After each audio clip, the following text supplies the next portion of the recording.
Leaderive, c'est une société spécialisée en validation des acquis de l'expérience depuis 15 ans maintenant. Et donc, la validation des acquis de l'expérience, c'est quelque chose qui a été instauré en France en 2002 qui permet de transformer son expérience en diplôme a priori sans suivre de formation et sans passer d'examen. Donc, c'est un peu une innovation française qui est unique au monde. On est les seuls à être allés au bout du principe, puisqu'on délivre les diplômes qui sont exactement les mêmes que ceux des étudiants. Donc, on va avoir l'éducation nationale, l'université, une école.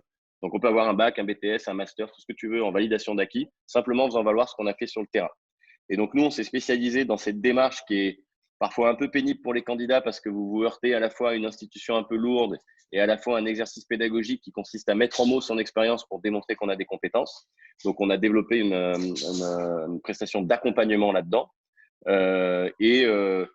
Et après, bon, on pourra revenir sur l'histoire vis-à-vis de l'économie sociale, mais notre position de boîte de l'économie sociale, c'est qu'on ne se considère pas comme un simple prestataire qui amène les gens au diplôme, mais on est très centré sur le diplôme étant plutôt un commencement et sur ce que procure la démarche à la personne en termes d'amélioration de son employabilité ou d'accélération de ce retour à l'emploi.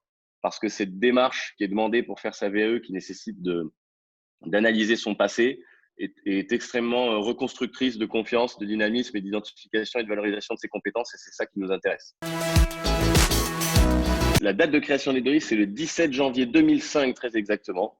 Après avoir d'abord fait un peu ça en bénévolat, puis en profession libérale. Donc, fin 2004, on commence à décider qu'on peut en faire une société. On crée la société en janvier 2005. À l'époque, c'est une SARL de l'économie classique. Je ne sais même pas ce que c'est que l'économie sociale, j'en ai jamais entendu parler. Et pendant 8 ans, on est sous ce statut-là. Et je croise la route du MOVE, le mouvement des entrepreneurs sociaux. On se parle, je leur explique ce que je fais, ils m'expliquent ce que c'est que l'économie sociale. Et là, j'ai un espèce de tilt ou de révélation en me disant, mais en fait, moi, je fais de l'économie sociale depuis 8 ans, mais je ne savais pas que je faisais ça.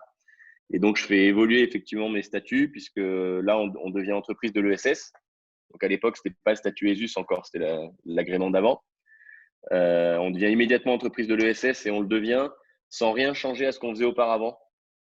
Donc, en fait, on s'était a priori appliqué les préceptes de l'économie sociale sans le savoir. Et dans la foulée, et on y reviendra, je pense, on lève des fonds. Donc là, on devient SAS. Et ensuite, quand l'agrément switch de ESS à ESUS, on devient ESUS. Et on est encore ESUS aujourd'hui. L'agrément ESUS, est-ce que c'est dur à avoir?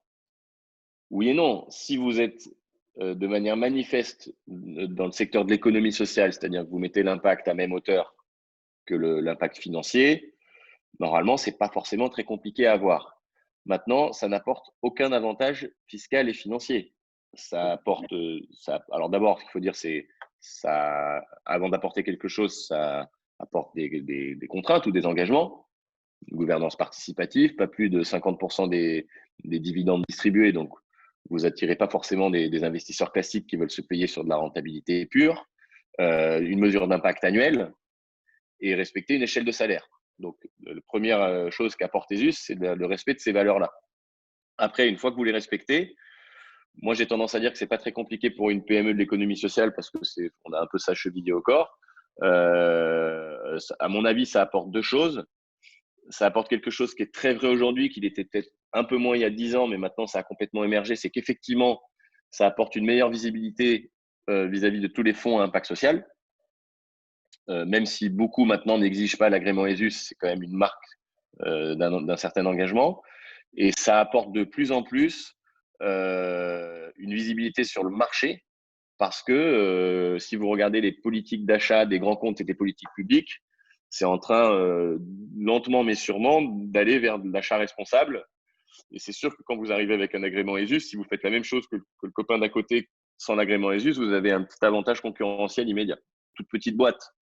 Moi, j'observe une tendance où là où il y a encore quelques années, les jeunes avaient plutôt envie d'aller dans une grosse boîte du CAC 40. C'est fini ça. C'est fini. Maintenant, il y a une vraie quête de sens. Et je pense que maintenant, être ESUS permet aussi d'attirer des personnes qui ont envie de venir donner. Voilà. Et alors, là, j'ai envie d'envoyer un message à toute la communauté, c'est qu'il faut les payer à juste valeur et pas se servir du fait qu'on ait de l'économie sociale pour donner des bas salaires.